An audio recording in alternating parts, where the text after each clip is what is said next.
พ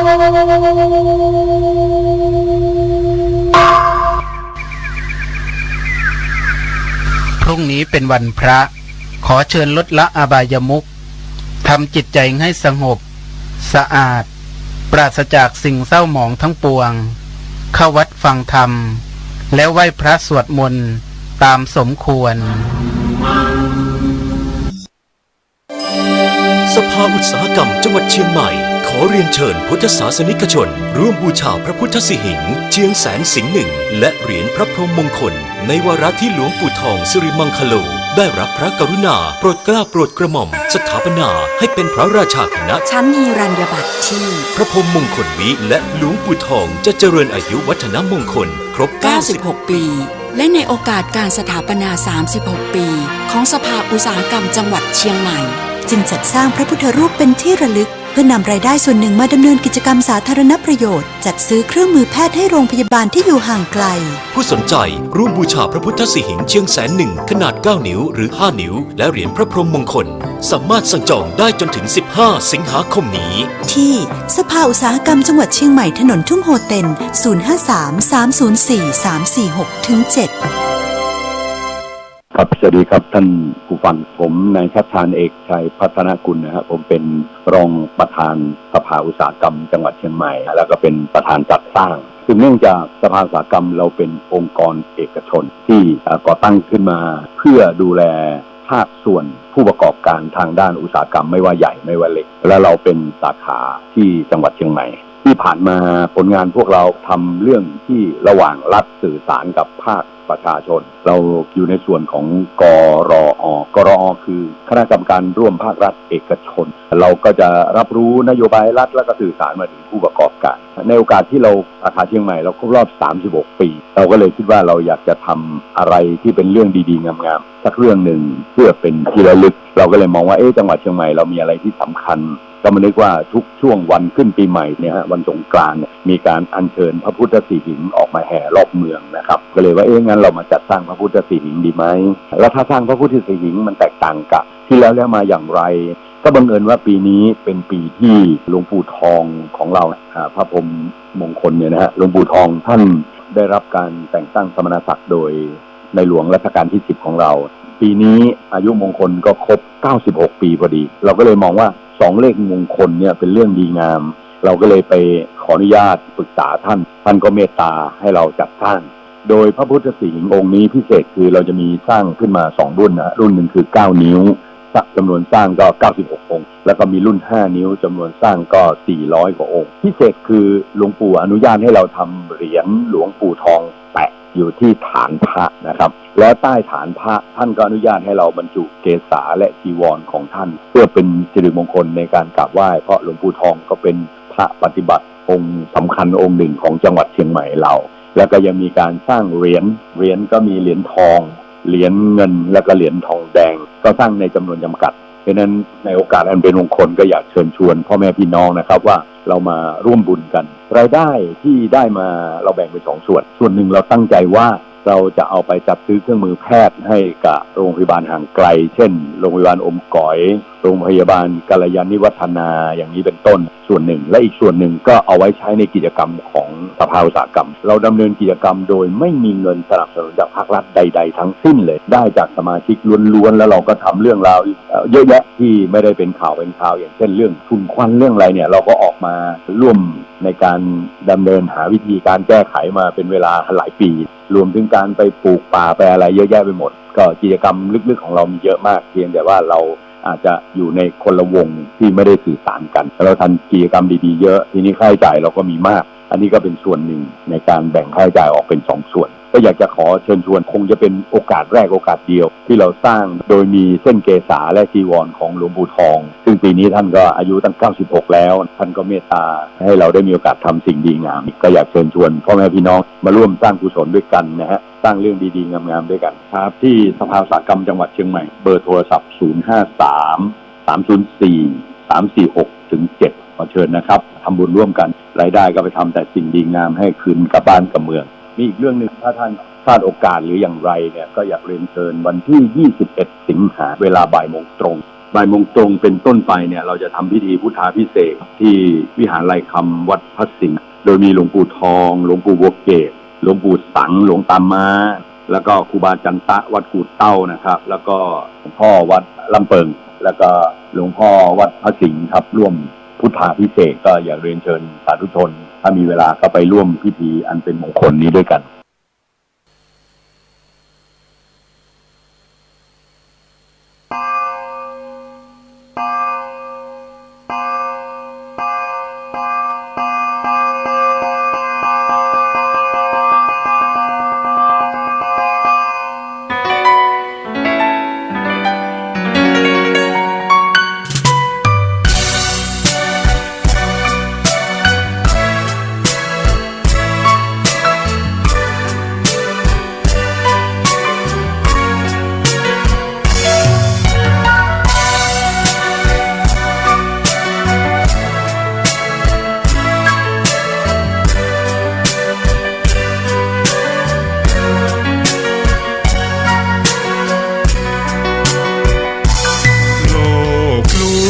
ชวนให้คิดอนิจจังทุกสิ่งไม่ยั่งยืนจีรังย่อมผุพังตามกาลเวลาจะฝืนให้ยั่งยืนจนสิ้นโลกาอย่าได้หวังดังปรารถนาองค์พระพุทธาท่านตรัสสอนไว้เกิดแล้วคงไม่แคล้วต้องชราแก่อาคราวแก่สมปัญญาทั่วภารามีโถมไปเจ็บทุกข์ย่อมเวียนวนมีพ้นใครๆสัตว์โลกล้วนรู้แน่แก่ใจเกิดแก่เจ็บตายหลีกไปไม่พ้นใครหลงคิดหลงติดอัตตาว่าใจแจ้งกมลแม้นใครปลงได้คงสุขล้นชีวิตมีมองมนเกิดมาเป็นคนสมบูรณ์ดับหายเพียงร่างกายไว้ชีวาแต่กุศลผลกรรมทำมาย่อมแปลงค่ากลายเป็นทุนส่งผลให้ทุกคนเวียนวนไม่สูญสุขและทุกข์เป็นไปตามทุนที่พวกคุณได้ก่อทำมา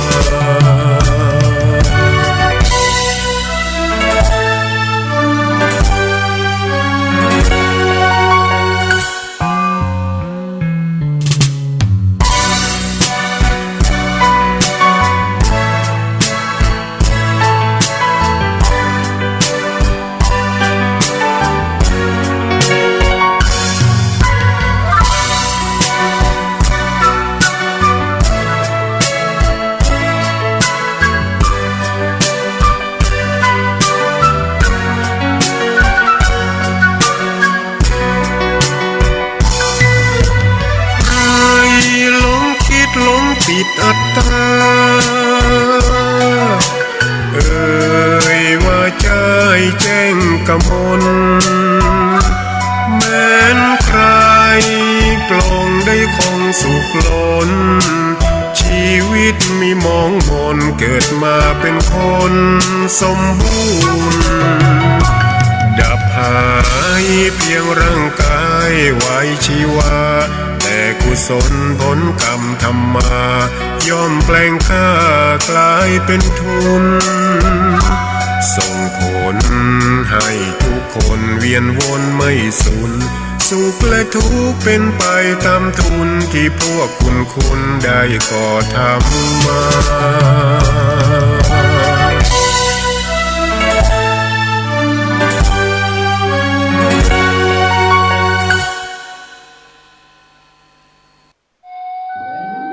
พร้อมหรือยังพี่น้องชาวเหนือจังหวัดเชียงใหม่มาปะกันในงานบุญครั้งยิ่งใหญ่มหกรรมเทศนาธรรมมีเทศมีทอล์กปีที่ 8 ตอนสุขในธรรม9 ชั่วโมงเต็มจากพระนักเทศชื่อดังระดับประเทศ9 รูปนำโดยพระพยอมกัลยาโนพระววชิระเมธีพระมหาสมปองตาลปุตโตพระศักดาและพระครูประหลัดราชันยอดนักแหล่เป็นต้นห้ามพลาดกับการทำบุญใหญ่ด้วยการฟังธรรมครั้งนี้วันอาทิตย์ที่ 4 สิงหาคมณศูนย์การค้าเซ็นทรัลพลาซ่าเชียงใหม่แอร์พอร์ตประตูเปิด 7 โมงเช้าเป็นต้นไป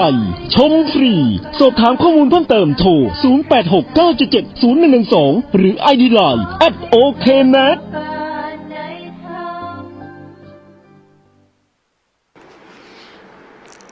ขอเจริญสุขศรัทธาสาธุชนญาติโยมท่านผู้ฟังทั้งหลายทุกท่านทุกคนวันนี้รายการธรรมะก่อนนอนตัวเจ้าวัดหนองตององค์นี้ก็มาพบกับญาติกับโยมอีกเช่นเคยเรามาพบกันเป็นประจำทุกวันอังคารตั้งแต่เวลาเดี๋ยวนี้เป็นต้นไปในทางสถานีวิทยุการเผยแผ่ธรรมของวัดฝายหินอำเภอเมืองจังหวัดเชียงใหม่พี่น้องญาติโยมท่านผู้ฟังวันนี้จะได้นำเอาเรื่องเกี่ยวกับในชาดกแต่ญาติโยมไปวัดนะบางท่านอาจจะได้ยินตุเจ้าเทศหรือเนนเทศในเรื่องสุวรรณพรหมาเป็นธรรมเทศนาแบบพื้นบ้านพื้นเมืองเหนือของเราแต่ถ้าหากว่าเป็นญาติโยมในแถวพื้นบ้านฟังรู้เรื่องแต่ก็ไม่แน่นะ ที่ไม่แน่เพราะอะไรญาติโยมขอโทษพระบางองค์เน้นบางรูปเทศโยมฟังไม่รู้เรื่องจับใจความไม่ได้เมื่อฟังไม่รู้เรื่องนี่ญาติโยมก็มักจะนั่งหันหน้าเข้าหากันแล้วก็คุยกันไม่ฟังละไม่รู้เรื่องท่านเทศอะไรก็ไม่รู้โยมก็คุยกันแต่ตุเจ้าก็บอกได้ว่าอย่าคุยกันรู้เรื่องไม่รู้เรื่องโยมต้องใช้ขันติธรรมอย่าทำตามอารมณ์ต้องมีความอดทนและอดกลั้นสร้างบารมีขันติธรรมให้แก่ตัวเองอย่าสร้างวจีกรรมในการพูดในการคุยในสิ่งที่ไม่ดีเพราะมันจะเป็นการลบหลู่พระธรรมและองค์ที่แสดงธรรมนะโยมนะหลวงพ่อฝากไว้นะตุเจ้าเขาฝากไว้รู้เรื่องไม่รู้เรื่องก็ไม่ต้องไปนั่งคุยกันแต่อยากจะคุยก็ต้องเดินออกไปที่ไกลๆไม่ได้รบกวนองค์แสดงไม่รบกวนพระธรรมไม่ได้รบกวนคนที่ตั้งใจฟังมันต้องรู้สักคำนะถ้าเราตั้งใจฟังนอกจากเราไม่ตั้งใจฟังเท่านั้นเองพี่น้องศรัทธาสาธุชนบางท่านบางองค์ก็เทศญาติโยมฟังรู้เรื่องก็ชอบอกชอบใจกันเมื่อวันที่28ที่ผ่านมานั้นที่วัดคณะสงฆ์อำเภอองค์กรหน่วยงานต่างๆวัฒนธรรมผู้ใหญ่บ้านกำนันเทศบาลจัดให้มีการฟังเทศน์มหาชาติ เวสสันดรชาดกถวายเป็นพระราชกุศลแด่องค์พระบาทสมเด็จพระเจ้าอยู่หัวอันเป็นที่รักเป็นที่บูชาของพวกเราในฐานะที่พระองค์ทรงพระบารมีมากอีกประการหนึ่งการเทศน์วันนั้นเป็นการสร้างบารมีธรรม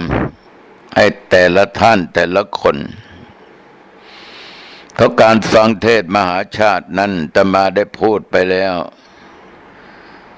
ก็ขอย้ำอีกว่าถ้าใครตั้งใจฟังกันทุกปีจบทั้ง12 กันตั้งอยู่ในศีลในธรรมบารมี10บำเพ็ญให้ครบไม่ครบได้กี่ข้อก็ได้ตายแล้วจากชาตินี้ชาติหน้าก็ไปเกิดบนเทวโลกเป็นเทพธิดาเสวยทิพสมบัตินะเพราะโยมเป็นคนมีศีลและมีธรรมฟังเทศน์มหาชาติญาติโยมทั้งหลายรอพระศรีระยะเมตไตรลงมาเกิดเป็นพุทธเจ้าองค์ที่5ในปัทกัปนี้มีกกุสันโธโคนากมณกัสสปะโคตมะและมาพระอริยเมตไตรถ้าพระอริยเมตไตรลงมาเกิดเราก็จะได้มาเกิด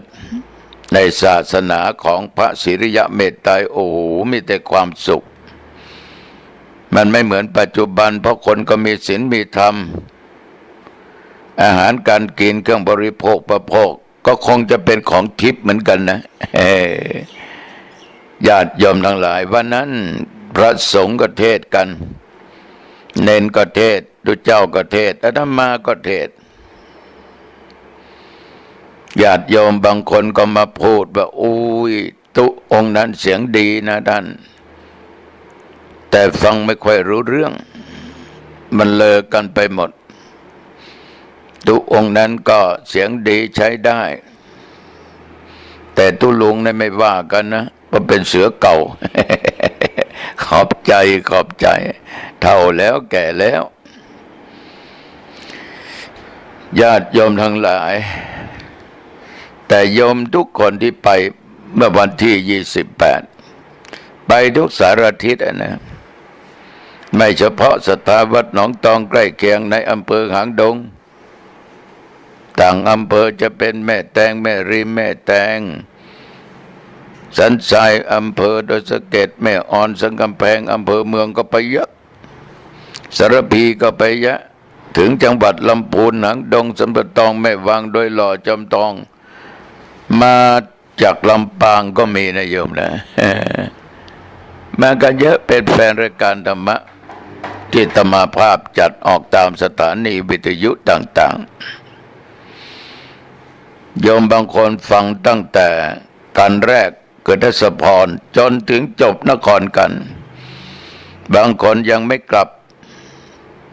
เพราะหน่วยงานราชการ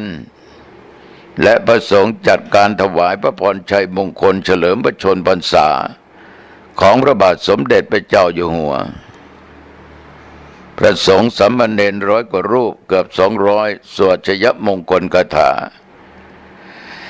เมื่อท่านปลัดเทศบาลกล่าวคำถวายพระพรจบเพ่งสรรเสริญบารมีพระสงฆ์ก็สวดชยมงคลนี่ญาติโยมบางท่านก็บอกว่าพระรูปนั้นตุองค์นี้เสียงดีแต่ฟังไม่ค่อยรู้เรื่องอย่างไรก็ตามญาติโยม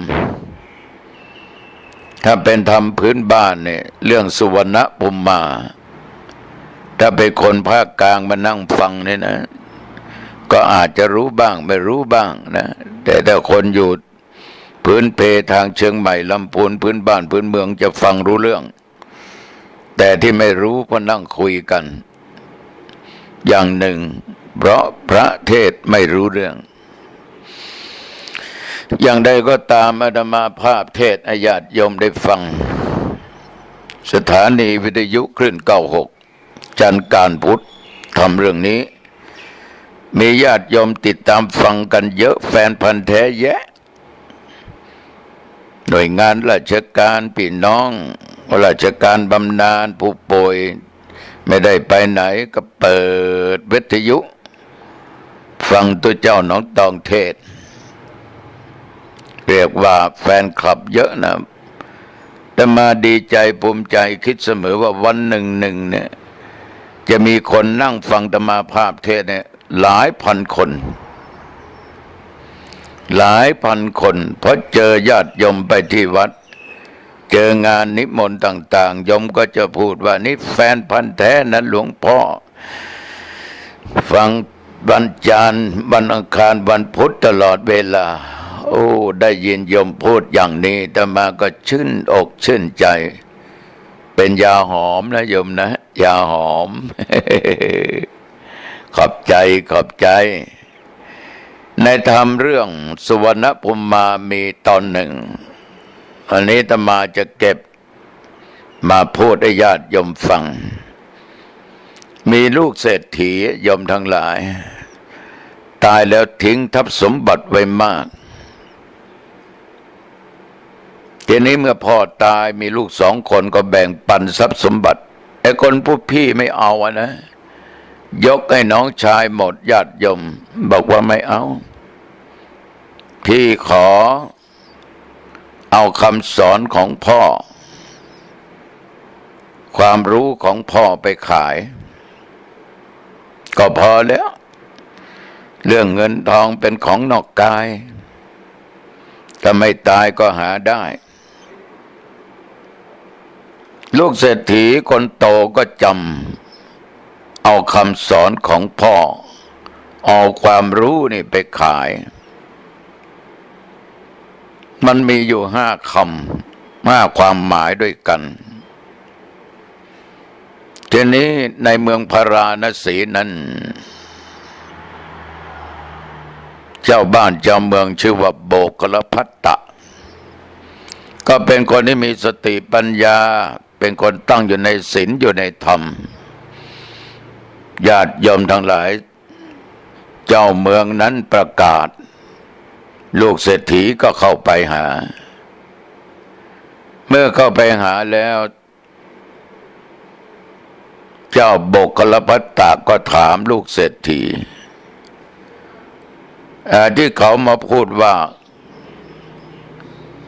คำรู้5 ประการที่มีอยู่นั้นขอให้ท่าน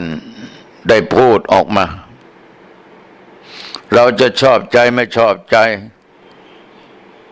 ในคำรู้ใดๆนั้นเราก็จะซื้อไว้ฝ่ายลูกชายของเศรษฐีญาติโยมก็ตั้งต้นแล้วตั้งแต่คำรู้คำแรกทั้ง5 อย่างนั้นไม่เว้นแต่สักคำเจ้าโบกรปัตเท้าแห่งพญาพาราณสีฟังลูกเศรษฐีนี่ได้พูดถึงคำรู้อันงาม5 อย่างนั้นก็มีจิตใจเบิกบานยิ้มแย้มแจ่มใสสดชื่นก็จึงกล่าวว่าคำรู้งามนั้นมีค่าเท่าไหร่ราคาเท่าไหร่บอกมา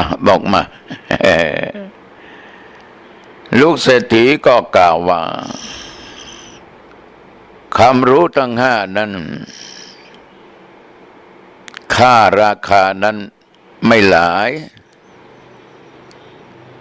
ยังไงข้าก็จะขายไม่แพงสักเท่าไหร่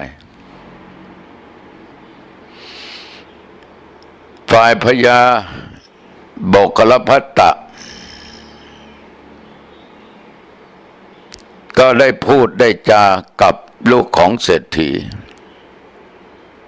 ว่าคำรู้งามนั้นเราจะซื้อไว้ที่ท่านพูดมาเมื่อกี้เนี่ยคือคำรู้ว่า พี่น้องเป็นดีอย่าไปหาหนึ่งคำละเราจะซื้อมิตรสหายนานาชาวหมู่ได้กินได้อยู่เชยบานสุขสำราญน่าใสควรดีไปมาหาสู่นี่เราขอซื้อนะเราขอซื้อคำนี้โยมทั้งหลายสองคำเนี่ยมันมีความหมายลึกพี่น้องเป็นดีอย่าไปหาถ้าได้พี่น้องที่ดีไม่มีปัญหาเพราะปัญหามันจักไม่มีแต่พี่น้องเดียวกันเนี่ยโยมทั้งหลายสังเกตดูยุคปัจจุบันมันจะนับเป็นพี่เป็นน้องกันจริงๆก็หายากฉะนั้นถ้าแยกครอบครัวไปอยู่แต่ละครอบครัวเราก็ต้องทำมาหากินของเราเขาก็ทำมาหากินของเขาแต่เขาบังเอิญนั้นมีทรัพย์สมบัติมีเงินมีทองมีข้าวมีของมีเพื่อนพ้องมิตรสหายมากไอ้เราดันมาทุกข์ยากอับจนถ้าเข้าไปหาเนี่ยถ้าได้พี่ได้น้องที่ดีก็ไม่มีปัญหานะพึ่งพี่ก็เจ็บท้องพึ่งน้องก็เจ็บใจบางคนพี่น้องเดียวกันไม่สบายลำบากเงินขาดมือไม่มีตังค์ซื้อข้าวมาหุงมานึ่งไม่มีตังค์ซื้ออาหารการกินลูกก็เจ็บก็ป่วยไม่มีตังค์ไปหาหมอการงานก็ตกไม่มีงานทำไม่มีรายได้รู้ว่าพี่หรือว่าพี่น้องมีเงินมีทองเข้าไปหาก็ยังบอกให้ญาติโยมฟังเมื่อกี้ว่าถ้าได้พี่น้องที่ดีมีศีลมีธรรมมีความรักต่อเรานั้นไม่มีปัญหาแต่ก็อย่างว่าถ้าได้ไม่มีศีลมีธรรมจิตใจไม่อบอ้อมอารีไม่มีเมตตาไม่คิดจะช่วยเหลือคือกรุณาเขาก็จะพูดว่านี่ไม่มีเหมือนกันนะเมื่อวานนี้ก็ให้คนนั้นไปวันนั้นก็ให้คนนั้นไปคนนั้นก็กู้ไปยืมไปไม่มีไปหาทางอื่นนี่แหละพึ่งพี่ก็เจ็บท้องพึ่งน้องก็เจ็บใจทั้งที่เราก็รู้ว่าเขามีแต่เขาไม่อยากจะให้ที่ไม่อยากจะให้หนึ่งกลัวเราจะไม่ใช้หนี้จะไม่เอามาคืนให้เขาสองเวลาเขาจะถามก็ลำบากใจสามพี่น้องจะแตกแยกกันเพราะเรื่องเงินเรื่องทองเรื่องทรัพย์สมบัติฉะนั้นญาติโยมได้ไม่จำเป็นจริงๆเนี่ยอย่าเข้าไปหาพี่หาน้องที่เขามั่งมีสีสุขแต่ถ้าพี่น้องของญาติโยมที่นั่งฟังอาตมาเนี่ยเขาเป็นคนดีมีจิตใจอบอ้อมอารีมีความปรารถนาดีไปนี่ไม่มีปัญหาเขาเคยทดลองกันแล้วว่าพี่น้องเนี่ยมันจะรักจริงไหมแต่กับคนอื่นนี่โอ้โหเท่าใดเท่ากันหมดไป2-3 พันไม่ว่านะยังคุยอีกว่าเรื่องจิบจ้อยเงินแค่นี้ไม่มีปัญหาเลี้ยงคนอื่นได้ช่วยเหลือคนอื่นได้แต่พี่น้องเดียวกันร่วมท้องเดียวกันช่วยไม่ได้บางคนยังอาฆาตพยาบาทเพราะว่าเมื่อเป็นเด็กก็รังแกกันทุบตีกันเหล่านี้เป็นต้นเลยอาฆาตวันข้างหน้ามาถึงเนี่ยถ้ากูร่ำรวยมาขอพึ่งกูไม่ให้นะลูกก็เจ็บลูกก็จะตายเข้าก็ไม่มีทานผ้าผ่อนตอนสบายก็ไม่ดี ขาดปิ้นวิ่นพี่น้องมองไม่เห็นแต่บางคนนั้นมองเห็นไกลนะไปเห็นคนอื่นซื้อไปให้คนอื่นไม่ว่าผ้าไม่ว่าอาหารซื้อไปให้คนอื่นบอกว่าได้บุญเยอะขนาดสายเลือดเดียวกันพ่อแม่เดียวกันยมยังไม่ช่วยแล้วมันจะได้บุญยังไงฉะนั้นจึงขอฝากกับพี่น้องทั้งหลายถ้าไม่จำเป็นอย่าเข้าไปหาพี่น้อง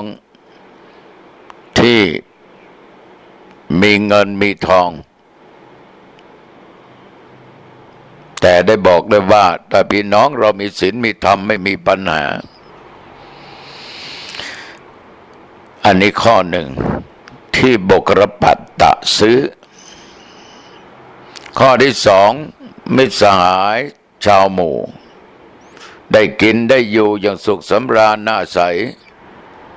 นี่ควรดีเข้าไปสู่ไปหาเพื่อนฝูงนี่ยอมทั้งหลายถ้าเพื่อนกินนะมันหาง่ายเพื่อนตายนะมันหายากมันต้องเอาเพื่อนตายมันหายากทุกด้วยกันสุขด้วยกันเป็นคนที่ดีให้คำชี้แนะนำอยู่ตลอดเวลาว่าทางไหนดีทางไหนไม่ดีคิดช่วยเหลือเรามาตลอดเดี๋ยวก็เอามะม่วงมาฝากเดี๋ยวลำไยมาฝากเดี๋ยวมังคุดฝากทุเรียนฝากเดี๋ยวอาหารการกินมาฝากเรามีก็ฝากเขาไปโยมบางคนก็ใจกว้างไม่ใจจืดใจจางนะขนาดว่าแกงปลาก็ดีทำอาหารมื้อนั้นก็ดีตักแบ่งแล้วเอาไปให้เพื่อนบ้านในญาติโยมบางคนเนี่ยยังให้ความช่วยเหลือมากกว่าพี่น้องที่เกิดร่วมท้องพ่อแม่เดียวกันมานี่มีหลายท่านหลายคนที่นั่งฟังธรรมาภาพอาจจะได้พี่น้องที่ดีก็ได้เพื่อนบ้านที่ดีก็ได้แต่อย่าไว้ใจทางอย่าวางใจคนแล้วจะจนใจเองคนเรายุคปัจจุบันในญาติโยมมาหลายรูปแบบ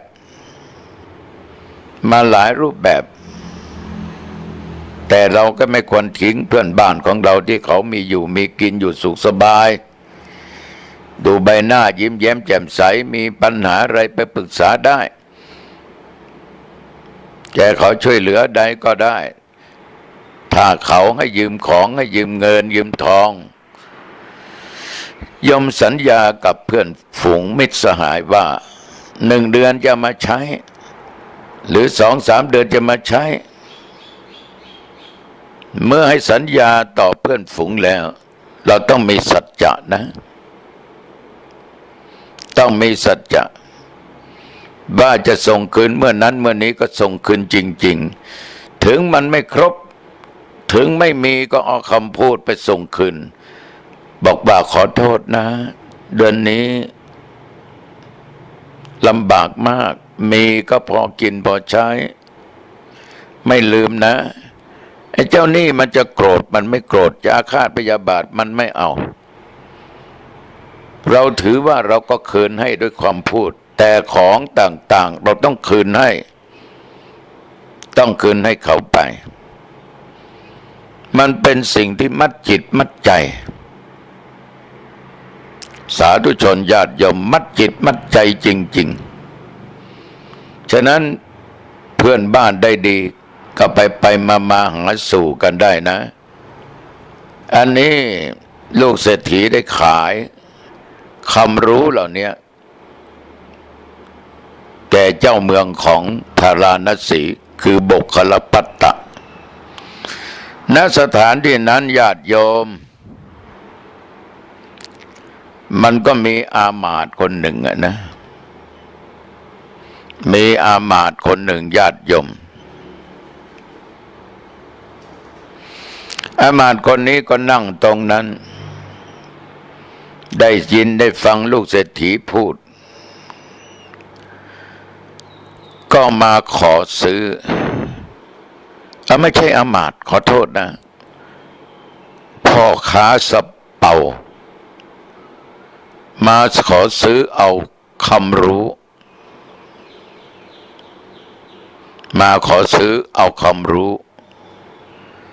พระข้านี่ได้ฟังเจ้าพูดแล้วก็ดีอกดีใจอยากจะได้คำรู้สิ่งเหล่านี้ขอซื้อได้ไหมลูกเศรษฐีก็ว่าได้ไม่มีปัญหาคำรู้ที่ขอซื้อนั้นก็มีเพียงแต่คำที่ว่ากูรู้กูรู้แต่ว่ากูรู้นี่อย่าได้พูดหลายครั้งเมื่อมีเหตุการณ์อะไรเกิดขึ้นนั้นพูดคำสองคำก็จะเกิดประโยชน์ก็จะเคลี้ยวคลาดจากภัยอันตรายต่างๆ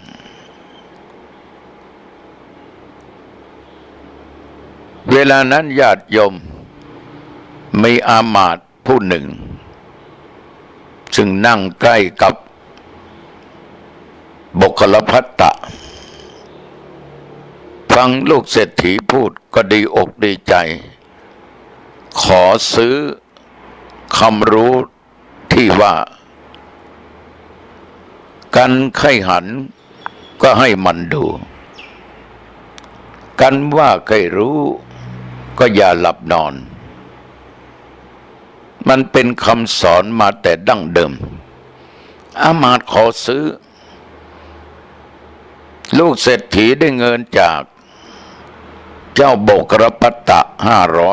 500ได้จากอามาตย์อีก500โยมทั้งหลายที่ขายคำรู้ว่า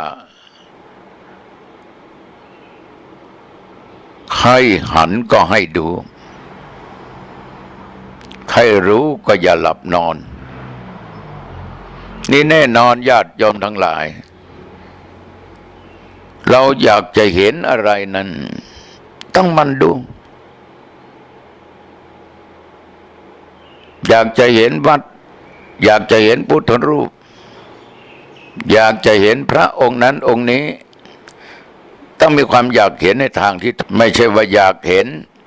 รูปร่างเรือนร่างของผู้หญิงคนนี้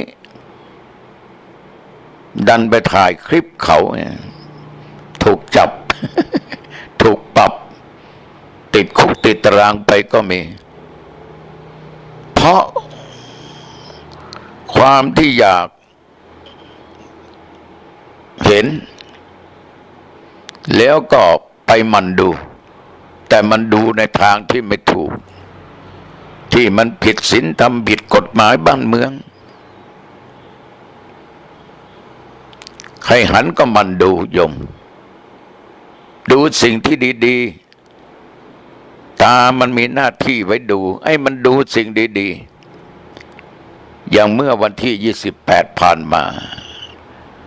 โอ้ญาติโยมมาจากทุกสารทิศดังที่กล่าว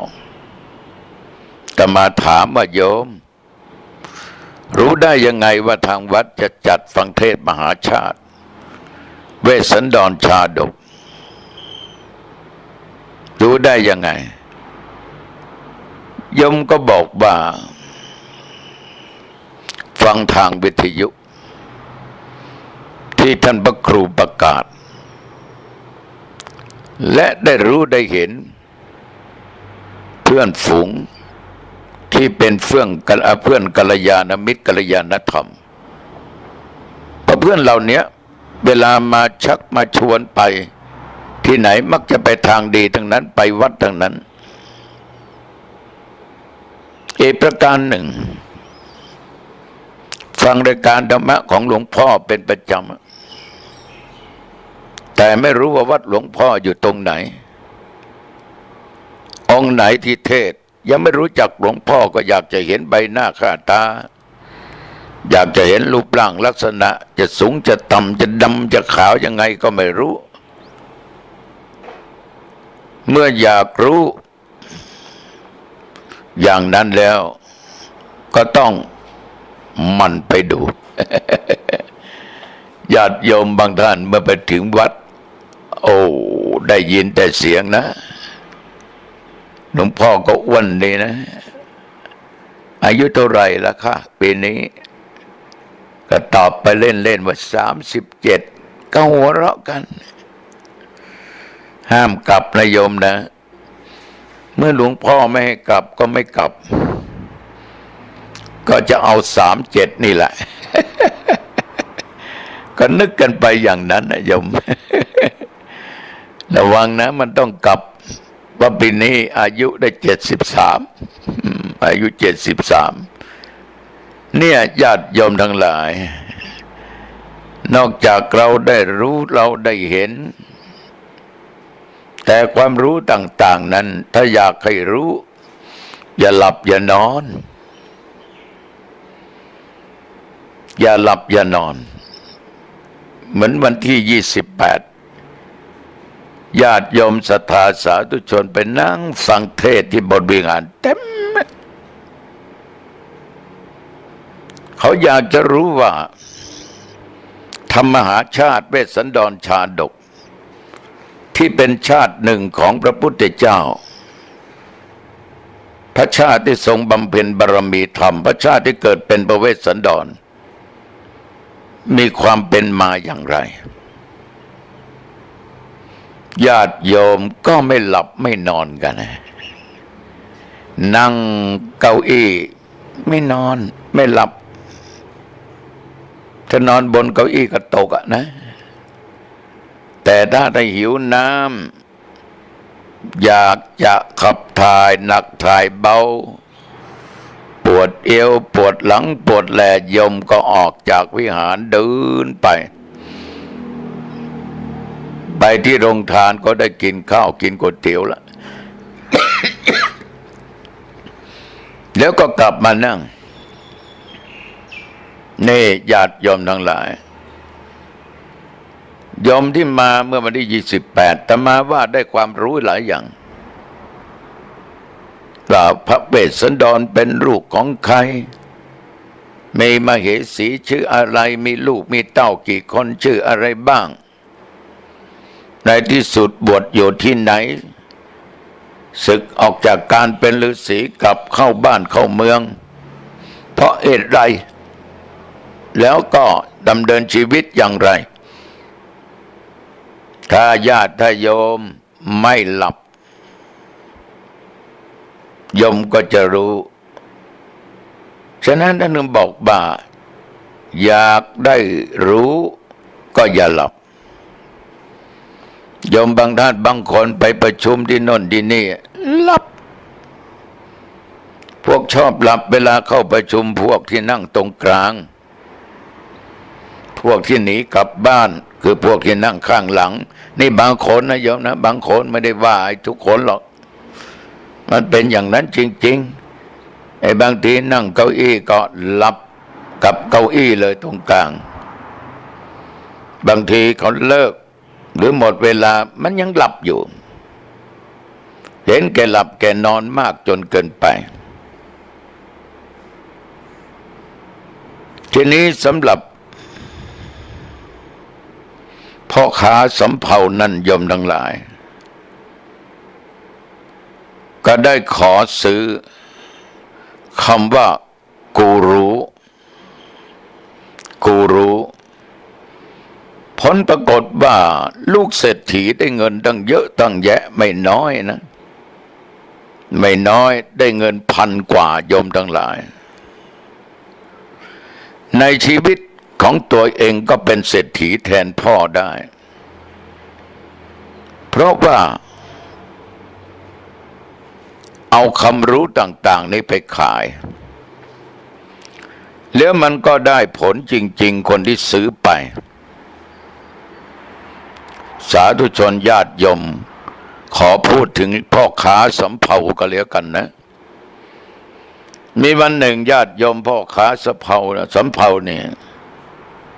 หลังจากได้ซื้อเอาคำรู้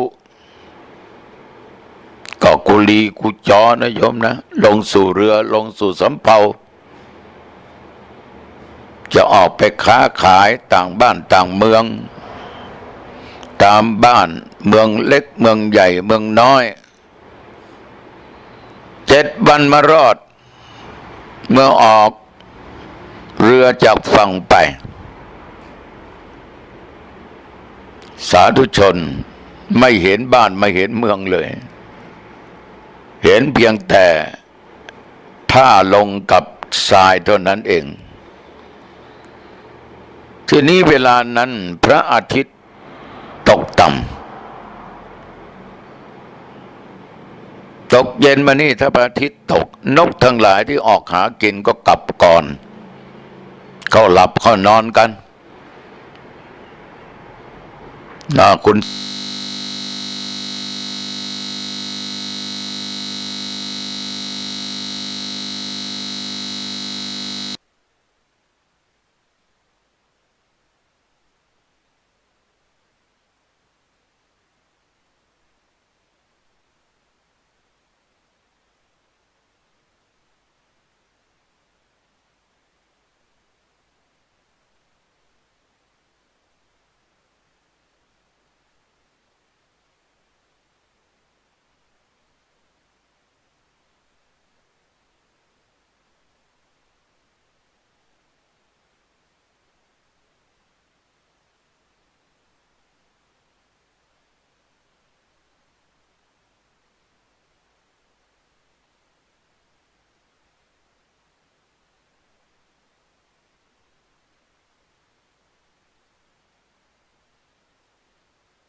อย่าเป็นคนที่เห็นแก่ตัวอย่าลักอย่าปล้นอย่าจี้อย่าฆ่าเจ้าเอาของนะมันไม่ดีตายแล้วตกนรกนะถ้าท่านเอาสิ่งเหล่านี้ไปปฏิบัติท่านก็สามารถเอาชนะทุกสิ่งทุกอย่างได้ญาติโยมหัวหน้าโจรนี่ก็ได้ฟังดังนี้เพราะไหนๆก็ให้สัญญาไปแล้วได้สัญญาไปแล้วก็กลับไปหาพวกของตัวเองทุกคนก็มาต้อนรับว่าได้อะไรดีมาบ้างบอกบ้างนายสำเภาเขาบอกว่าถ้าเราอยากจะอยู่เย็นเป็นสุขไม่ต้องทุกข์ทรมานทั้งชาตินี้ชาติหน้าให้มีศีลไม่ตีให้มีธรรมไม่รบราฆ่าฟันไม่ลักไม่เป็นโจรปล้นจี้เอาของคนอื่นเพราะมันเป็นบาปพวกจนทั้ง500เชื่อหมดยมนี่แหละความคำรู้ที่พ่อเศรษฐีสอนลูกแล้วไปขายให้แก่ นายสำเภาหัวหน้าสำเภาพ่อค้านะก็ใช้ได้ผลจริงๆแถมอีกยังให้โจร500กลับใจเป็นคนดีฉะนั้นญาติโยมการฟังเนี่ยถ้าเราตั้งอกตั้งใจฟังกันดีๆเราจะได้ทั้งสติและปัญญาจะได้ความรู้อันนี้อาตมาขอฝากกับญาติกับโยมเอาแล้วนะดึกแล้วนะเห็นว่าเป็นเวลาพอสมควรนะท้ายที่สุดนี้ก่อนจะหลับจะนอนจะพักผ่อนนะโยมปิดประตูบ้านเรียบร้อยประตูหอเรือนหน้าต่างปิดเรียบร้อยสำรวจดูเข้าของมีค่าเก็บไปให้ดีอันไหนที่จะใช้พวกนี้ก็เก็บไว้เป็นที่เป็นทางต่อจากนั้นก็อาบน้ำอาบท่าเปลี่ยนผ้าเปลี่ยนผ่อนเสียเข้าห้องพระไม่มีห้องพระก็ห้องนอนบนเตียงนั่นแหละโยมบนเตียงเนี่ยกราบพระ5 ครั้งครั้งที่1ครั้งแรกกราบนึกถึงคุณพระพุทธเจ้าครั้งที่2พระธรรมครั้งที่3พระสงฆ์ครั้งที่4นึกถึงคุณบิดามารดาของตนครั้งที่5นึกถึงพระคุณของครูบาอาจารย์เพราะท่านเหล่านี้มีพระคุณต่อเรามากใครก็ตามที่มีพระคุณโยมก็กราบไหว้นึกถึงท่านเหล่านั้นบุญศีลบุญธรรมบุญบารมีนึกถึงแล้วตั้งจิตเป็นสมาธิเจริญเมตตาภาวนาพอสมควรตั้งใจแผ่เมตตาแก่สรรพสัตว์แก่เจ้ากรรมนายเวรต่อพ่อต่อแม่บิดามารดาญาติทั้งหลายมิตรสหายทั้งหลายเพื่อนพ้องทั้งหลายที่เป็นเพื่อนร่วมสุขร่วมทุกข์ในโลกนี้แผ่เมตตาตัวเองว่าอันว่าความทุกข์ความยากความอดความอยากจะได้เกิดมีแก่ข้าพเจ้าขอข้าพเจ้าได้เกิดร่วมชาติของพระสิริยเมตไตรก็อธิษฐานไปแต่วงเล็บอย่าคิดว่าขอได้2 ตัว3 ตัว6 ตัวนะมันจะสวนทางกันนะแล้วญาติโยมก็มาสำรวจดูข้อศีลปานาไม่ฆ่าอทินนาไม่ลักกาเมไม่ประพฤติผิดในกามมุสาไม่เท็จไม่ด่าไม่ยุยงยุแย่ส่อเสียดนินทาไม่พูดจาอะไรที่ไม่มีหลักแหล่งวันนี้ไม่ผิดสุราไม่ดื่มสิ่งเสพติดไม่เอาโอ้หลับเป็นสุขนะโยมนะเอาโชคดีก็แล้วกันอายุวันโนสุขังพลังพบกันใหม่ในครั้งหน้าเจริญพร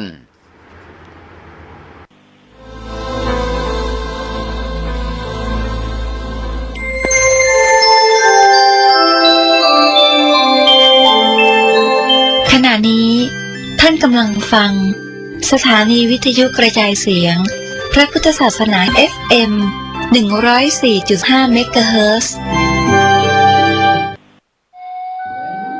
พร้อมหรือยังพี่น้องชาวเหนือจังหวัดเชียงใหม่มาปะกันในงานบุญครั้งยิ่งใหญ่มหกรรมเทศนาธรรมมีเทศมีทอล์กปีที่8ตอนสุขในธรรม9 ชั่วโมงเต็มจากพระนักเทศชื่อดังระดับประเทศ9 รูปนำโดยพระพยอมกัลยาโนพระววชิระเมธีพระมหาสมปองตาลปุตโตพระศักดาและพระครูประหลัดราชันยอดนักแหล่เป็นต้นห้ามพลาดกับการทำบุญใหญ่ด้วยการฟังธรรมครั้งนี้วันอาทิตย์ที่4 สิงหาคมณศูนย์การค้าเซ็นทรัลพลาซ่าเชียงใหม่แอร์พอร์ตประตูเปิด7 โมงเช้าเป็นต้นไป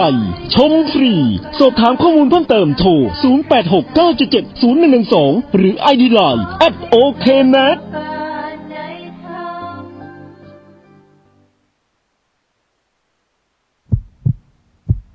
ชะตาชีวิตไม่ได้ขึ้นกับหมอดูคำทำนายเป็นเพียงความน่าจะเป็นที่อาจเกิดเรา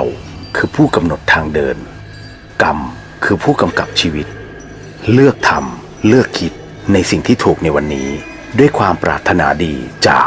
Life FM ตอน The เฮียน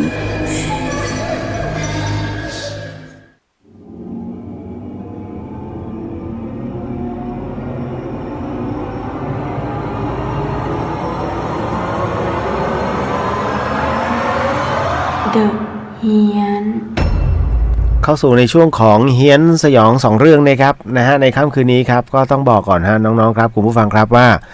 สิ่งที่ผมกำลังจะเล่าให้คุณผู้ฟังได้ยินได้ฟังเรื่องราวต่อไปนี้นั้นอย่าเชื่อนะครับให้ฟังหูไว้หูแล้วก็ใช้วิจารณญาณทุกครั้งในการรับฟังเรื่องราวประเภทนี้ครับข้อสำคัญนะอยากให้คุณผู้ฟังได้ฟังเป็นนิยายครับเพราะเรื่องที่ผมกำลังจะเล่านั้นเป็นเรื่องที่น้องปูส่งมาฮะ เป็นเรื่องเกี่ยวกับของการที่เรียกได้ว่าโดนหลอกหลอนจนต้องคืนฮะคืนอะไรคืนบ้านฮะเรื่องราวนี้เกิดขึ้นในกรุงเทพมหานครและเป็นเรื่องที่เกิดขึ้นไม่นานมานี้เป็นผลกระทบเหมือนกับเศรษฐกิจเล็กๆเลยทีเดียวฮะเรื่องราวตรงนี้ที่น้องปูส่งมานั้นเธอเล่าว่า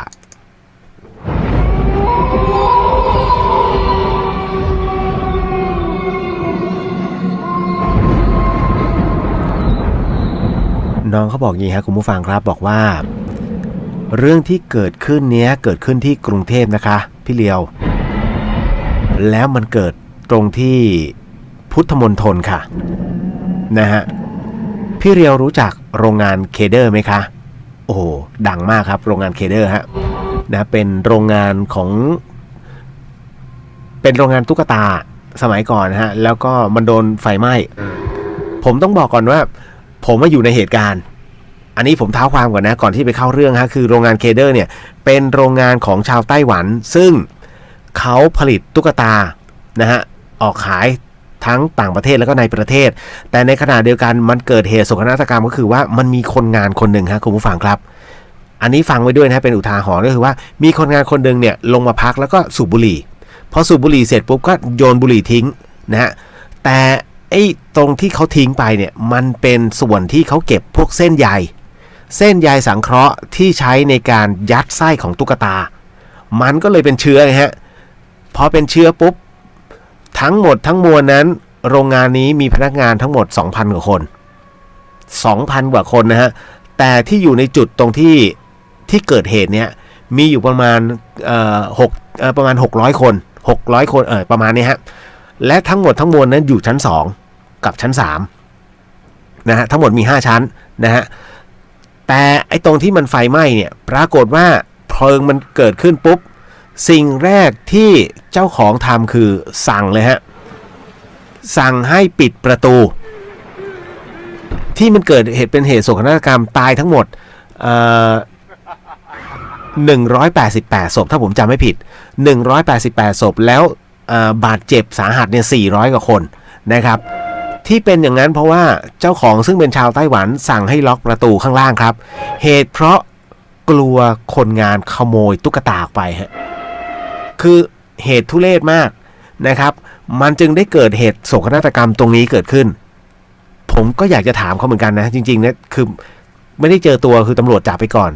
ถ้าถึงตรงนั้นผมเจอผมจะถามเลยระหว่างไอ้ไฟไหม้ของกับไอ้คนงานที่เอาของไปเนี่ยถามว่ามันเสียหายพอกันไหมนะฮะแทนที่รักษาชีวิตคนไว้ด้วยนี่เขาเรียกกระบวนการคิดมันทำให้แบบเฮ้ยความงกมันเกิดขึ้น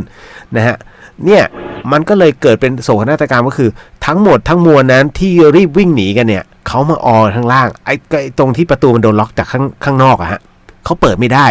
แล้วก็ขึ้นไปก็ไม่ได้เพราะทั้งหมดทั้งมวลเนี่ยเขาเหมือนกับถาโถมลงมาที่ชั้น1หมดคือจะออกอะพอไอ้คนที่อยู่ด้านนอกรู้ว่าข้างล่างเขาออกไม่ได้แล้วจึงปีนขึ้นมาข้างบนฮะแล้วก็กระโดดลงมาบางคนก็แข้งขาหักบางคนก็ถึงกับน็อกบางคนก็โดนไฟคลอกนะฮะมันถึงได้เกิดเหตุตายทั้งหมด188 ศพด้วยกันนะฮะณโรงงานเคเดอร์ตรงนี้ผมบอกนะอันนี้คือที่มาที่ไปก่อนนะฮะเหตุเกิดตรงนั้นพุทธมณฑลสาย4ครับนะฮะน้องปูบอกว่าเรื่องนี้เกิดขึ้นที่กรุงเทพตรงพุทธมณฑลเลยค่ะพี่เลียวนะฮะพี่เรารู้จักโรงงานเคเดอร์ไหมฮะรายละเอียดเมื่อกี้น่าจะรู้นะฮะ คิดว่าพี่รู้ดีเลยนะเพราะว่าผมอยู่ร่วมกตัญญูตอนนั้นน้องเขาบอกว่าพ่อหนูเขาซื้อหมู่บ้านอยู่ตรงนั้นเลยค่ะซึ่งเป็นหมู่บ้านที่ขึ้นชื่อในเรียกว่าเป็นอันดับต้นๆของประเทศไทยแรกเริ่มเราก็อยู่ที่เราอยู่เนี่ยก็ต้องบอกก่อนฮะว่าคือบรรยากาศข้างในเนี่ยเป็นบรรยากาศที่สวยงามมากและการตกแต่งเขาสวยจริงๆมันดูมีระดับมากๆค่ะหนูเองก็เรียนอยู่ปี4ของมหาวิทยาลัยแห่งหนึ่งใกล้ๆตรงนั้นนั่นแหละนะน้องปูก็บอกงั้นฮะแล้วคราวนี้ทั้งบ้านนะฮะคือทั้งบ้านหนูทำงานกันหมดค่ะพี่เลียวนะฮะคือคุณพ่อหนูก็เป็นหัวหน้าแผนกของน้ำมันเครื่องนะฮะน้ำมันเครื่องยี่ห้อหนึ่งนะฮะส่วนคุณแม่ก็มีร้านอาหารอยู่แถวเซ็นเตอร์พอยต์โอ้โหไม่ธรรมดาเนี่ยนะอยู่แถวเซ็นเตอร์พอยต์ฮะหนูก็เรียน หนักพอสมควรบางวันก็นอนหอแทนบ้านแต่ก็ไม่ใช่ว่าไม่กลับบ้านนะคะและคราวนี้ฮะน้องปูเขาบอกว่าหนูอยู่ที่นี่มาตั้งแต่ปี2เทอม2ค่ะจนตอนนี้ปี4แล้วก็เพิ่งจะสังเกตว่าในตอนกลางคืนเนี่ยมีคนอยู่ในหมู่บ้านเนี่ยไม่เยอะแต่ครั้งแรกที่ย้ายมาอยู่มันเยอะน้องก็บอกว่าคือเขาก็หรือว่าเขาหลับกันก็ไม่รู้นะแต่ตอนที่หนูกลับบ้านเนี่ยมันแค่2 ทุ่มกว่าเองนะฮะก็สังเกตว่ามีคนอยู่กันไม่กี่หลังอะนะจากการที่เป็นหมู่บ้านขนาดใหญ่ในระยะแรกๆหรืออาจเป็นเพราะหนูไม่ได้สังเกตหรือยังไงนะฮะน้องปูบอกว่าในวันถัดมาฮะในวันต่อมาซึ่งเป็นวันเสาร์หนูก็ไปที่พารากอนนะไปสยามพารากอนกับแม่นะฮะหนูกับแม่ก็ซื้อของกลับมาบ้านกันเนี่ยราว3 ทุ่มกว่านะฮะราว3 ทุ่มกว่าก็ถึงที่หมู่บ้านแล้วคราวนี้พอเลี้ยวรถเข้าเสร็จปุ๊บเนี่ยหนูสังเกตเห็นว่าเฮ้ยมันมีคนอยู่ในแต่ละล็อกของหมู่บ้านเนี่ยมีไม่เกิน 4-5 หลังนะพี่เลียวที่เหลือเนี่ยหายหมดเลยหนูยังบอกแม่เลยว่าทำไมคนอยู่น้อยจังเลยแม่นะหรือว่าเขาไปเที่ยวกันนะหนูจำได้ว่าวันนั้นน่ะวันที่เกิดเหตุก็คือวันนี้คุณพ่อกลับมาจากงานเลี้ยงตอน5 ทุ่มกว่าแล้วสีหน้าพ่อดูเครียดมากแต่ก็ยังฝืนยิ้มให้หนูนะคะนะฮะ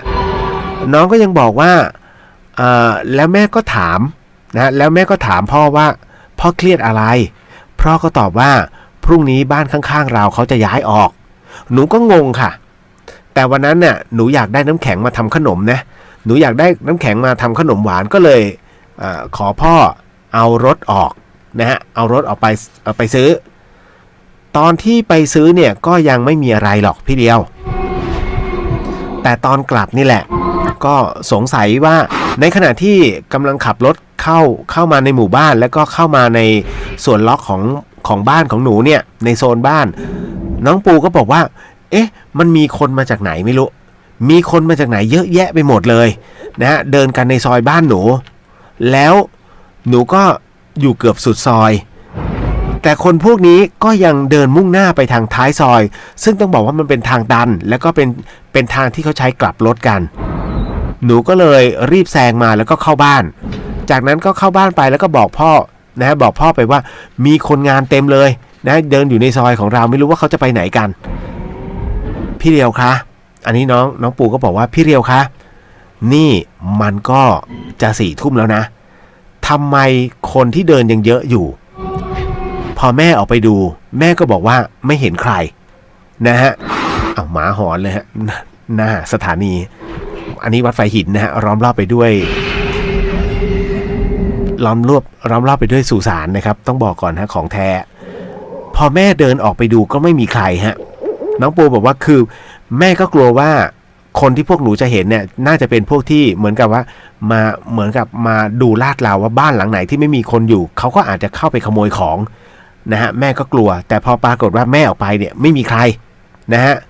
หลังจากนั้นสักพักใหญ่ๆนึงนะฮะที่ดูหนังกันเสร็จแล้วก็จะเข้านอนพ่อของหนูก็เดินออกไปเช็คประตูอีก1 รอบนะก่อนที่จะเอาไอ้โกโก้ไปเข้ากรงนะฮะโกโก้นี่น่าจะเป็นหมาใช่ไหมจ๊ะหรือว่าแมวฮะโกโก้เอาเข้ากรงนะแล้วพ่อก็เห็นคนนั่งอยู่บนหลังคาบ้านฝั่งตรงข้าม2 คนครับพี่เรียวหลังจากนั้นพ่อก็บอกว่ามองไปอีกก็ส่วนอีกข้างหนึ่งมีผู้หญิงนั่งอยู่บนรั้วบ้านพ่อเลยวิ่งเข้าบ้านเลยค่ะวันรุ่งขึ้นพ่อเลยตกลงกับแม่ว่าเราจะคืนบ้านกันแล้วก็ไปหาที่อยู่ใหม่เพราะมีเพื่อนบ้านบอกว่าที่ของเรานั้นตั้งอยู่ในพื้นที่เก่าของโรงงานตุ๊กตาเคเดอร์นั่นเองค่ะจากนั้นพอวันอังคารวันถัดมานะฮะอาทิตย์ถัดมาเราก็มาอยู่อีกหมู่บ้านหนึ่งตรงสาย5ค่ะเรื่องก็มีเท่านี้แหละค่ะพี่เลียวอยากจะบอกว่าตอนนี้หมู่บ้านนั้นคนคืนบ้านกันหมดแล้วนะคะพี่เลียวโอ้โหเอากันจริงๆหนักเหมือนกันนะเนี่ยนะฮะคือไม่ใช่หมู่บ้านอะไรเนี่ยอยากรู้มากเลยนะฮะที่พุทธมณฑลแต่หน้าที่ตรงนั้นรู้สึกว่าเขาจะขายทำหมู่บ้านแล้วจริงๆฮะรู้สึกหลายหมู่บ้านอยู่นะที่อยู่ใกล้ๆนะฮะ จริงๆให้ทำบุญซะนะฮะแล้วก็ตั้งศาลทำศาลเพียงตาขนาดใหญ่เลยครับคือในเมื่อเขาออกมาขนาดนี้แสดงว่าไม่มีที่อยู่ทำที่อยู่ให้เขาเลยฮะนะครับแล้วก็ทำแล้วก็เอาพระมาสวดนะฮะอุทิศส่วนกุศลให้ทั้งหมดทั้งมวลนะฮะก็น่าจะบรรเทาทุเลาลงได้นะครับจริงๆมันมีทางแก้บนพื้นที่แผ่นดินไทยอ่ะนะฮะไม่ใช่มันไม่มีใครเป็นเจ้าของหรอกครับนะฮะเพราะว่าพื้นแผ่นดินทั้งหมดเนี่ยมันอยู่ในอาณาบริเวณนะเรียกว่าภายใต้พระสยามเทวทิราชนะครับเอาละครับเดี๋ยวก็เที่ยงคืนพอดีฮะเดี๋ยวพักสักครู่หนึ่งแล้วเดี๋ยวมาพูดคุยในเรื่องของคำถามที่น้องถามกันมานะครับว่าจะยังไงมีเรื่องอะไรแล้วก็ SMS ด้วย4649333นะฮะ4649333แล้วนี่ก็คือรายการ The เฮียนครับทางสถานี FM 104.5 เมกะเฮิรตซ์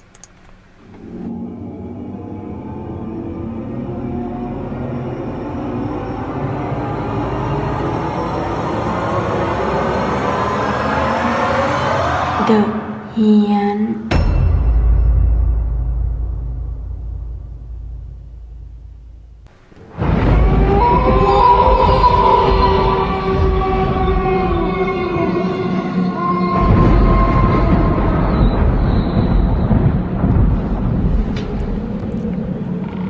เรื่องที่น้ำพึ่งส่งมานะฮะเป็นเรื่องที่เกิดขึ้นในคืนลอยกระทงฮะเธอบอกงี้ว่าพี่เลียวคะเรื่องนี้เกิดขึ้นที่จังหวัดปทุมธานีค่ะในคืนลอยกระทงเลยพี่เลียวเรื่องก็คือว่าน้องไปลอยกระทงกับแฟนที่ริมฝั่งแม่น้ำนะฮะแล้วคราวนี้ตรงที่เรานั้นลอยอยู่คนมันก็เยอะมากเพราะว่ามันเป็นงานวันลอยกระทงนะเป็นงานประจำปีแฟนก็เลยบอกว่าเฮ้ยงั้นเราเดินเลาะริมน้ำไหมไปหาที่ลอยง่ายๆกันดีกว่าที่ไม่ค่อยมีคนหน่อยนะเพราะตรงนี้มันพลุกพล่านเหลือเกินแล้วค่อยเดินกลับมาเที่ยวต่อน้ำพึ่งก็เลยบอกว่าน้องก็เลยเดินไปนะเดินไปกันตรงหน้าบ้านนะตรงหน้าบ้านริมคลองแห่งหนึ่งซึ่งเขาก็ปิดกันหมดแล้วค่ะเพราะชาวบ้านเขาก็ไปเที่ยวงานกันนะฮะส่วนคนที่ไม่ไปเขาก็ปิดบ้านแล้วล่ะค่ะพี่เลียวนะฮะแล้วคราวนี้ฮะคุณผู้ฟังครับน้ำพึ่งบอกว่าน้องก็เลยชวนแฟนนั้นลอยกระทงตรงท่าน้ำนั้นเลยนะฮะตรงที่เป็นบ้านคนนั่นแหละนะฮะก็ลอยตรงนั้นเพราะคนมันไม่พลุกพล่านคือมันเงียบนั่นแหละค่ะน้องเขาบอกงี้น้ำพึ่งบอกมันเงียบ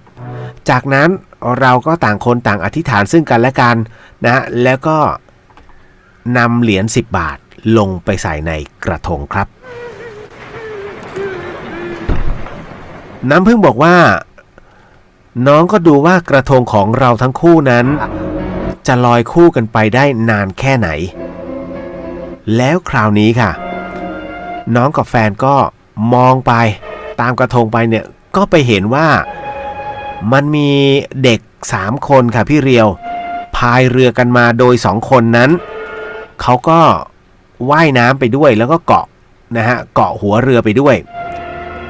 แล้วพอถึงกระทงของคนอื่นๆเนี่ยก็ปรากฏว่าเขาก็ว่ายไปที่กระทงนั้นแล้วก็ดูในกระทงว่าเหมือนกับมีบางอย่างหรือเปล่าน้ำพึ่งบอกว่าหนูคาดเดาได้ไม่น่าจะผิดก็คือดูว่ามีเงินหรือเปล่าจากนั้นก็เก็บเงินในกระทงไปแล้วก็ปล่อยให้ลอยไปนะฮะแต่บางอันนั้นน้องก็เห็นเลยว่าถ้ากระทงอันไหนไม่มีเงินข้างในเด็กก็จะคว่ำกระทงทิ้งน้องก็ตะโกนว่าเขานะฮะแต่เด็กทั้ง3ก็ยังไม่หยุดพฤติกรรมเช่นนี้ฮะแล้วพอมาถึงกระทงของน้องกับแฟนเขาก็ว่ายไปเก็บเงินแล้วก็คว่ำกระทงทิ้งน้องนี้โมโหมากค่ะน้ำพึ่งบอกเลยน้องโมโหมากค่ะแฟนก็ปลอบน้องนะฮะว่าไม่เป็นไรหรอกนะฮะจนกระทั่งทั้ง3 คนฮะก็พายเรือผ่านท่าน้ำของน้องไปน้องยังทำใจไม่ได้ค่ะพี่เรียวนะฮะ จริงๆก็อยากจะถอดเอารองเท้าขว้างด้วยซ้ำแต่แฟนก็ห้ามไว้น้ำพึ่งบอกว่าพอผ่านไปได้สักครู่หนึ่งปรากฏว่าเสียงเด็กในเรือก็ร้องถามเฮ้ยเป็นอะไรเป็นไรมึงเป็นอะไรนะฮะน้องก็มองดูนะตัวน้ำพึ่งบอกว่าน้องเองก็มองดูกับแฟนเหมือนว่าเด็กคนหนึ่งมันประมาณว่ายักแย่ยักยันพลุบพลุบโผล่มือไม้กางไปมาเหมือนกำลังจะจมน้ำแต่เขาก็ไม่ร้องอะไรเลยนะคะพี่เรียว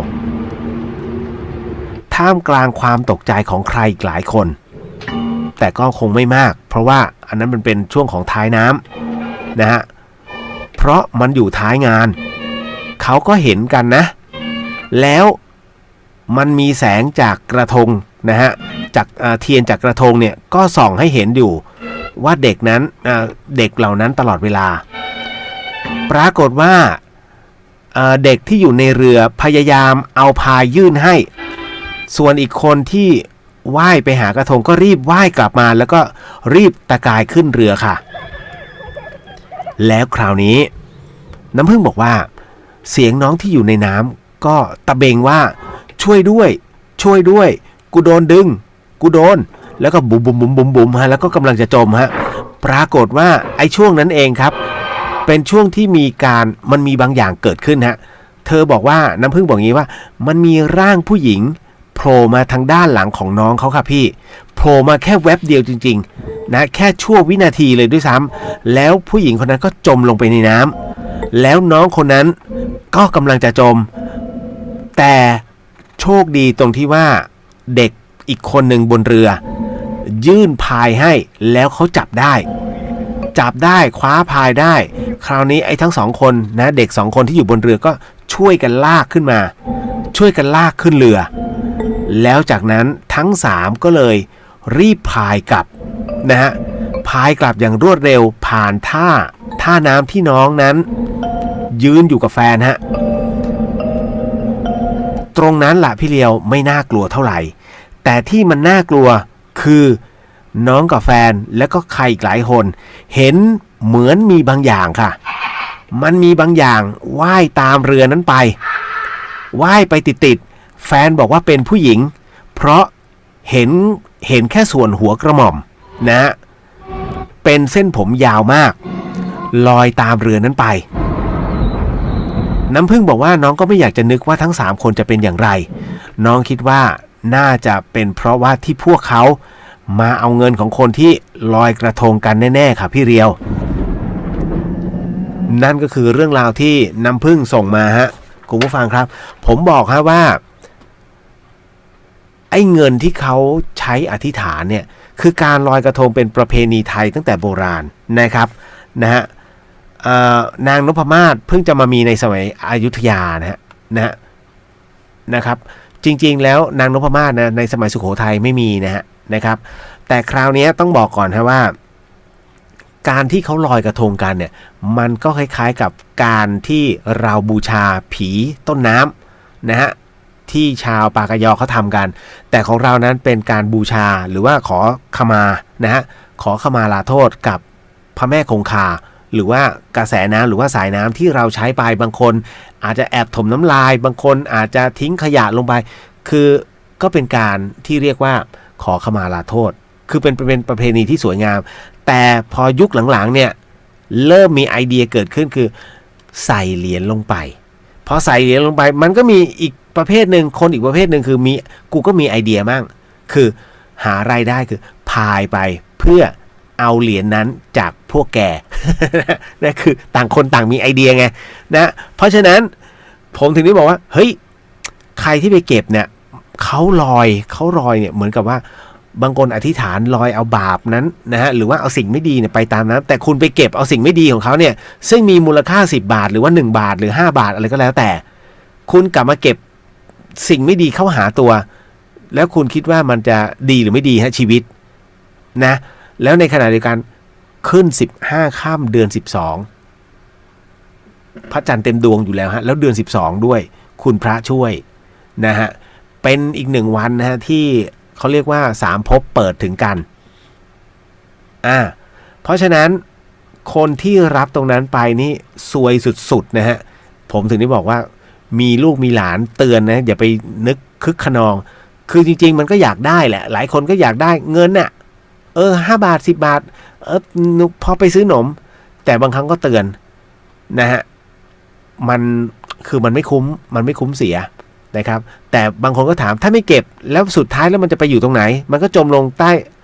ก็มันก็ถูกอะนะฮะคือเพราะฉะนั้นแล้วแต่พิจารณากันแต่ในขณะเดียวกันเนี่ยถือว่าเป็นเรื่องของสินข้อขโมยอทินนาไหมนะก็ก้ำกึ่งนะเพราะว่าเมื่อลอยไปแล้วมันก็ไม่ใช่เป็นเจ้าเข้าเจ้าของแล้วล่ะเพียงแต่ว่ามันดูเหมือนกับว่าเฮ้ยมันดูไม่ดีอ่ะลองพิจารณากันเองแล้วกันนะครับผมคงอธิบายได้ไม่เคลียร์พอแต่ว่าก็ให้พิจารณากันต่อไปว่ามันสมควรหรือเปล่าก็แค่นั้นเองครับสิ่งที่คุณผู้ฟังทั้งหมดทั้งมวลนี้กำลังจะได้ฟังเรื่องราวต่อไปนี้นั้นอย่าเชื่อนะฮะให้ฟังหูไว้หูแล้วก็ใช้วิจารณญาณทุกครั้งในการรับฟังเรื่องราวประเภทนี้ครับข้อสำคัญผมอยากให้คุณผู้ฟังนั้นได้รับฟังเป็นนิยายครับเพราะเรื่องราวตรงนี้ครับผมได้คุยกันนะฮะและขอช่างเก่งเล่าให้เพื่อเป็นวิทยาทานและก็เป็นเรื่องราวธรรมะที่จะต้องให้ทุกคนนั้นได้รับรู้ว่าอีกหนึ่งโลกแห่งภพภูมินั้นเป็นอย่างไรและตอนนี้ช่างเก่งอยู่ในสายฮะสวัสดีครับช่างเก่งครับครับสวัสดีครับครับผมเรื่องราวที่ช่างเก่งต้องบอกก่อนว่าเรื่องนี้ที่ไปเจอมาเนี่ยเป็นเรื่องราวแบบไหนแล้วเจอมายังไงฮะจริงๆมันเป็นเรื่องจริงครับครับคนที่ยังอยู่ในเหตุการณ์ก็ยังมีอยู่ครับผมคนก็ได้จากไปแล้วก็มีว่าส่วนใหญ่จะยังมีชีวิตอยู่หมดครับทุกคนครับครับผมแล้วเรื่องราวตรงนี้ที่ไปเจอนี่คือกับตัวเองเลยใช่ไหมฮะครับกับตัวเองเลยครับโอ้โหแต่ผมก็จะบอกให้ว่าผมก็ยังไม่เห็นเหมือนเดิมนะครับแต่ว่าคนที่อยู่รอบข้างเขารู้สึกได้หมดคนที่เห็นด้วยฮะครับเหตุมันเรื่องนี้มันเกิดขึ้นที่เชียงใหม่ป่ะฮะที่เชียงใหม่ครับที่เชียงใหม่ด้วยคุณผู้ฟังให้ดีใครที่เป็นชาวเชียงใหม่แต่ผมต้องบอกนะนี่คือกติกาของเราซึ่งตกลงกันเสมอว่าเรื่องของชื่อสถานที่เราไม่ระบุไม่สามารถได้เพราะว่าอาจจะเขาต้องกระเทือนถึงบุคคลใดบุคคลหนึ่งได้นะอันที่สองก็คือในเรื่องของสถาบันนะเพราะฉะนั้นเนี่ยช่างเก่งเขาจะรู้อยู่แล้วแต่ว่าน้องๆหลายคนที่เขียนมาเนี่ยระบุเลยว่าหนูอยู่สถาบันสถานีไม่ได้นะฮะผมก็จะไม่ค่อยจะเอ่ยช่างเก่งครับขอเริ่มนะครับว่าเรื่องราวเหล่านี้ที่ช่างเก่งไปเจอกันมาเรื่องราวมันเป็นยังไงฮะครับมันเริ่มจากดึกกลางดึกคืนนึงครับครับผมกำลังเข้านอนเรียบร้อยแล้วครับอยู่ดีๆก็มีเสียงโทรศัพท์ของเพื่อนโทรมาครับดึกเลยประมาณเที่ยงคืนกว่าแล้วบอกว่ามานี่ทีรถตกล่องรถตกล่องบอกเอาอะไรแล้วอยู่ดีๆตกล่องอะไรก็ไม่รู้เจ็บอะไรก็เลยผมก็เลยโทรหาแฟนเขาเพราะมันเขาอยู่คนละที่กันเพราะไปประสบเหตุกลางทางแล้วก็ไปคนเดียวครับยังไม่มีใครมาถึงเขาก็อยู่ของเขาคนเดียวผมถามว่าเฮ้ยเป็นอะไรไหมเป็นอะไรมากไหมเขาบอกว่าไม่เป็นไรปกติดีเดี๋ยวช่างเก่งไอ้ตรงที่เขาตกล่องเนี่ยสถานที่ตรงนั้นเนี่ยมันเปลี่ยวไหมฮะหรือว่ายังมีคนพลุกพล่านอยู่ตอนนั้นดึกแล้วเมื่อก่อนจะเปลี่ยวเพราะตอนนี้เกิดขึ้นหลายปีแล้วนะครับอ๋อครับผมเกิดขึ้นหลายปีแล้วแต่เป็นเรื่องจริงนะครับผมครับแล้วตรงนั้นก็คือว่ามันก็คือถ้าย้อนกลับไปในสมัยนั้นเนี่ยไม่ค่อยจะมีรถผ่านเท่าไหร่ครับผมแล้วเรื่องราวเป็นยังไงต่อครับผมก็โทรนัด